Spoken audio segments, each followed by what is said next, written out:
Good morning friends. आज है 3 जून 2022। तो चलिए आज के हिंदू ट्यूटोरियल वोकैबुलरी की शुरुआत करते हैं।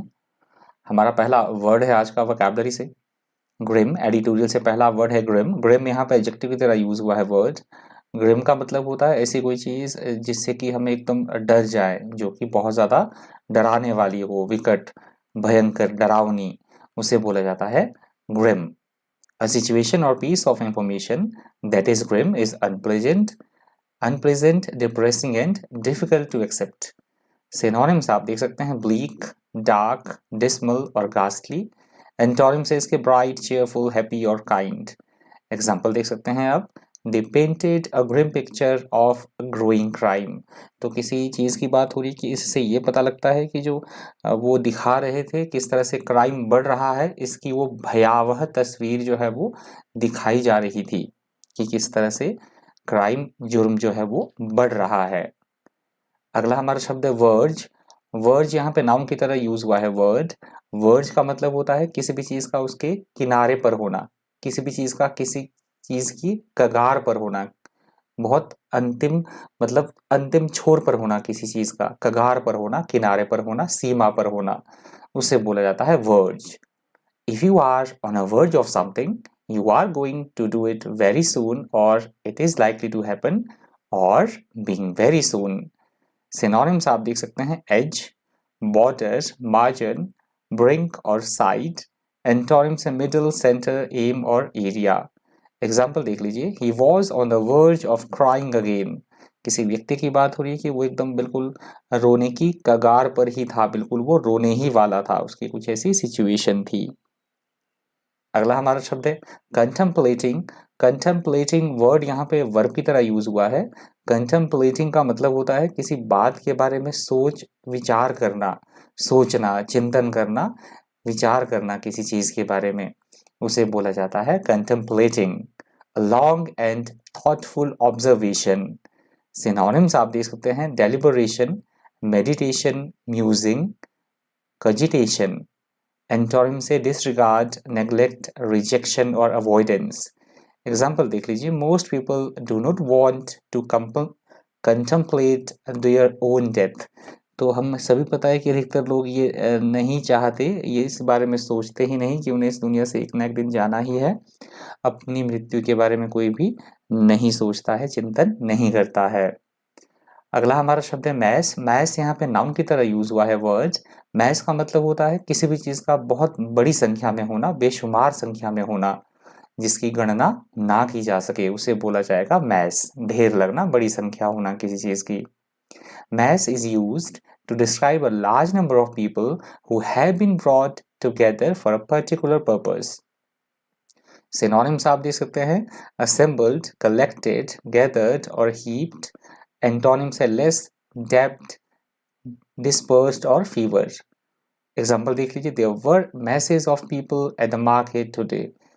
ये कहा गया है एग्जाम्पल में कि आज बाजार में बहुत सारे लोगों की जो है वो भीड़ लगी हुई थी, बहुत सारे लोग थे आज बाजार में। अगला हमारा शब्द है एक्सोडस। यहाँ पे नाउन की तरह यूज हुआ है वर्ड। एक्सोडस का मतलब होता है बहुत बड़ी संख्या में लोगों का एक जगह से छोड़कर किसी दूसरे जगह पर चले जाना, प्रस्थान करना, उसे बोला जाता है exodus. If there is an exodus of people from a place, a lot of people leave that place at the same time. Synonyms आप देख सकते हैं departure, exit, migration और withdrawal. Antonyms arrival, influx, inflow और entrance. Example देख सकते हैं आप the medical system is facing collapse because of N exodus of doctors. ये बात कही गई है कि जो मेडिकल सिस्टम है वो बिल्कुल ढलने की कगार पर है, मतलब बिल्कुल भी अच्छी स्थिति में नहीं है। ड्यू टू किसके कारण वो अच्छी स्थिति में नहीं है? क्योंकि डॉक्टर्स का जो पलायन है वो मेडिकल, मतलब यहाँ से हो रहा है, इसलिए जो मेडिकल फील्ड से डॉक्टर का भारी संख्या में डॉक्टर्स का पलायन हो रहा है, इसलिए जो ये मेडिकल सिस्टम है ये बिल्कुल ढह जाने की कगार पर है। अगला हमारा शब्द है अबॉमिनेबल। अबॉमिनेबल वर्ड यहाँ पे एडजेक्टिव की तरह यूज हुआ है। अबॉमिनेबल का मतलब होता है ऐसी कोई चीज जो कि बेहद घिनौनी हो, भद्दी हो, बहुत बुरी हो, उसे बोला जाता है abominable. Something that is abominable is very unpleasant और बैड। सिनोनिम्स आप देख सकते हैं ड्रेडफुल, हॉरिबल, terrible और awful. एंटोनिम्स है डिलीशियस, डिलाइटफुल, ब्यूटीफुल और डिजायरेबल. एग्जाम्पल देख लीजिए. The president described the killings as an abominable crime. तो प्रेसिडेंट की ये बात की गई कि राष्ट्रपति ने किसी तरह की कहीं हत्याएं हुई है, किलिंग्स हुई हैं, तो उन हत्याओं को राष्ट्रपति ने बहुत ही घिनौना, एक बहुत बुरा घिनौना क्राइम बताया. अगला हमारा शब्द है प्रेडिकामेंट. प्रेडिकामेंट वर्ड यहाँ पे नाउन की तरह यूज हुआ है. प्रेडिकामेंट का मतलब होता है बहुत सारी परेशानियों से, समस्याओं से घिरे हुए रहना, विपरीत परिस्थितियों में फंसे हुए रहना, जिससे निकलना काफी मुश्किल हो, उसे बोला जाता है predicament. If you are in a predicament, you are in an unpleasant situation that is difficult to get out of. That is called predicament. Predicament के synonyms are plight, difficulty, quandary और mess. Antonyms है lucky, benefit, ease और peace. Example देख लीजिए. Please understand the predicament I am in. तो कोई व्यक्ति ये बात बोल रहा है कि कृपया ये समझने की कोशिश कीजिए कि मैं किस दुविधा में हूँ, किस में परिस्थिति में हूँ, या किन मुश्किलों में हूँ, कृपया ये समझने की कोशिश कीजिए. प्रेडिकामेंट का मतलब हम दुविधा में भी बोल सकते हैं, दुविधा या असमंजस की स्थिति, उसे भी बोला जा सकता है प्रेडिकामेंट. अगला हमारा शब्द है रिकंसिलिएशन. रिकंसिलिएशन वर्ड यहाँ पे नाउन की तरह यूज हुआ है. रिकंसिलिएशन का मतलब इसका यूज वैसे बिजनेस टर्म में होता है, जब दो मिलान होता है बैलेंस शीट का, उस संदर्भ में होता है इसका यूज. मतलब मिलान करना किसी चीजों का, आपस में जोड़ना, मिलना किसी चीज का, मेल जोल, पुनर्मिलन, उसे बोला गया है reconciliation. Reconciliation between two people और countries who have quarreled is the process of their becoming friends again. That is called reconciliation. Reconciliation के synonyms है compromise, settlement, agreement, balancing. Antonyms है conflict, breakup, combat और disagreement. Example आप देख सकते हैं, the reconciliation of his checkbook and the bank statement. तो देखिए मैंने बिजनेस से संबंधित ही आपको एग्जाम्पल दिया है, व्यवसाय से संबंधित. उसकी किसी भी व्यक्ति की बात हो रही कि उसने अपनी जो चेकबुक थी और उसकी अपनी बैंक जो स्टेटमेंट थी, उसका उसने क्या किया, मिलान किया, आपस में एंट्रीज उसने मैच की. अगला हमारा शब्द है गोल्ड स्मिथ. ये तो बहुत इजी वर्ड है. गोल्ड स्मिथ उन्हें बोला जाता है जो स्वर्ण से संबंधित कार्य करते हैं, जो दुकानदार होते हैं, जिनकी जो मतलब कारीगर होते हैं, उन्हें भी बोला जाएगा सुनार बोला जाता है. वैसे हिंदी में, इंग्लिश में उन्हें बोला जाता है गोल्ड स्मिथ, जो स्वर्ण से, सोने से संबंधित कार्य करते हैं. A person who makes repairs और sells articles made of gold, उन्हें बोला जाएगा गोल्ड स्मिथ.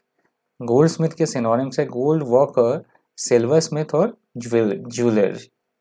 एग्जाम्पल देख सकते हैं आप. He was born as the son of a goldsmith and jewellery maker. ये बात की जा रही किसी व्यक्ति की कि उसने मतलब एक सुनार के या जो ज्वेलरी बनाता था उसके घर में उसके बेटे के रूप में उसने जो है वो जन्म लिया, उसके परिवार में उस व्यक्ति ने जन्म लिया. अगला हमारा शब्द है एलियनेशन. यहाँ से दूसरा वर्ड एडिटोरियल भी शुरू हो रहा है. एलियनेशन का मतलब होता है अलगाव होना, किसी के साथ किसी तरह का अलगाव होना, अपने से दूर करना, किसी को पृथक करना, उसे बोला जाएगा alienation. If you alienate someone, you make them become unfriendly or unsympathetic towards you. Synonyms आप देख सकते हैं divide, disaffect, isolate और separate. Antonyms से unite, join, accommodate और conjoin. Example आप देख सकते हैं, the Prime Minister's new policies on defense have alienated many of his supporters. ये बात कही गई है कि प्रधानमंत्री की जो भी न्यू पॉलिसीज थी रक्षा से संबंधित, उसके कारण जो है काफी सारे जो उनके सपोर्टर्स थे, उन्होंने उनसे, प्रधानमंत्री से जो है वो दूरी बना ली. अगला हमारा शब्द है कॉफर्स. यहाँ पे नाउन की तरह वर्ड यूज हुआ है. कॉफर्स का मतलब होता है सरकारी खजाना, जो होता है सरकारी कोष, खजाना, उसे बोला गया है coffers. A large strong box used to store money और valuable things is called coffers. Synonyms आप देख सकते हैं सेफ, चेस्ट, ट्रंक, वॉलेट और strong box. Antonyms are liabilities, arrears और debt. एग्जाम्पल आप देख सकते हैं, large coffers full of gold jewellery were dug out from the excavation site. Excavation word भी नोट कर लीजिएगा, एक्सकावेशन होता है खुदाई जहाँ पे की जा रही हो। तो ये बात कही जा रही है कि बड़े बड़े जो कोषागार थे या कोष थे, इस तरह के जो खजाना था फुल ऑफ गोल्ड और ज्वेलरी, वो कहाँ से मिले, खुदाई वाली साइट से वो बाहर निकाले गए, खोदे गए। अगला हमारा शब्द है एमिनेंट। यहाँ पे एडजेक्टिव की तरह वर्ड यूज हुआ है। एमिनेंट का मतलब होता है किसी भी चीज़ की प्रमुखता हम दिखाना चाह रहे हैं, कोई कितनी इंपॉर्टेंट कोई चीज़ है, कोई पर्सन है या कोई बात है, प्रमुख, मुख्य या महत्वपूर्ण होना, उसे बोला गया है eminent. Someone who is eminent या प्रोमिनेंट दोनों एक ही चीज़ है, as important and well known. Synonyms आप देख सकते हैं, फेमस, नोटेबल, डिस्टिंग्विश्ड और प्रोमिनेंट। एंटोनिम से अननोन, इनविजिबल, अनइम्पॉर्टेंट और आउटकास्ट। एग्जाम्पल आप देख सकते हैं, अ प्रोमिनेंट पॉलिटिकल फिगर्स, तो एक जो महत्वपूर्ण राजनीतिक शख्सियत है उसकी बात कही गई है। अगला हमारा शब्द है elephant in the room. Elephant in the room जो है ईडियम की तरह यूज होता है, वर्ड या फ्रेज की तरह हम बोल सकते हैं। एलिफेंट इन द रूम का मतलब होता है ऐसी कोई प्रॉब्लम या ऐसी कोई परेशानी जिससे सभी अवगत हो, सभी को उस परेशानी या समस्या का पता हो, परंतु डिस्कस कोई भी ना करना चाह रहा, उस बारे में बोलना कोई भी ना चाह रहा हो, उस प्रॉब्लम के बारे में बोलने से सब टल रहे हों। ऐसी समस्या, ऐसी प्रॉब्लम, ऐसी स्थिति को बोला जाता है elephant in the room. If you say that there is an elephant in the room, you mean that there is an obvious problem or difficult situation that people do not want to talk about. Is called elephant in the room. Next हमारा word है रिजिक। रिजिक यहाँ पे verb की तरह use हुआ है word. रिजिक का मतलब होता है किसी भी काम को हम एक किसी दूसरे अन्य तरीके से और अच्छे ढंग से बेहतर करने के लिए, किसी कार्य को किसी और अच्छी विधि का हम प्रयोग करें, उसे बोला जाता है रिजिक। बेहतर बनाने के लिए अलग तरीके से कार्य करना है, अलग विधि से कार्य करना, उसे बोला जाता है रिजिक। If someone rejects an organization or a piece of work, they arrange or organize it in a different way in order to improve it. That is called reject. Reject के synonyms आप देख सकते हैं, revamp, rework, adjust, requip और modify. Antonyms से break, crush, damage और demolish. Example आप देख सकते हैं, the government is rigging some tax assessment method. तो ये बात कही गई है कि सरकार जो है न्यू जो टैक्स लगाने से संबंधित जो विधियां हैं, नई विधियों को जो है गवर्नमेंट अपना रही है। नेक्स्ट हमारा वर्ड है न्यूआंस्ड। न्यूआंस्ड यहाँ पे एडजेक्टिव की तरह यूज हुआ है वर्ड। न्यूआंस्ड का मतलब होता है किसी भी चीज़ की हम बारीकियां देख रहे हैं, मतलब सूक्ष्म रूप से देखना, किसी चीज़ के अर्थ को सूक्ष्म रूप से समझना या बारीकियां समझना किसी चीज़ की, उसे बोला गया है nuanced. A very small difference in meaning, feeling, sound etcetera is called nuanced. Synonyms आप देख सकते हैं, सटल, रिफाइंड, डेलिकेट, डिटेल्ड और fine. Antonyms appalling, awful, disgusting और ड्रेडफुल।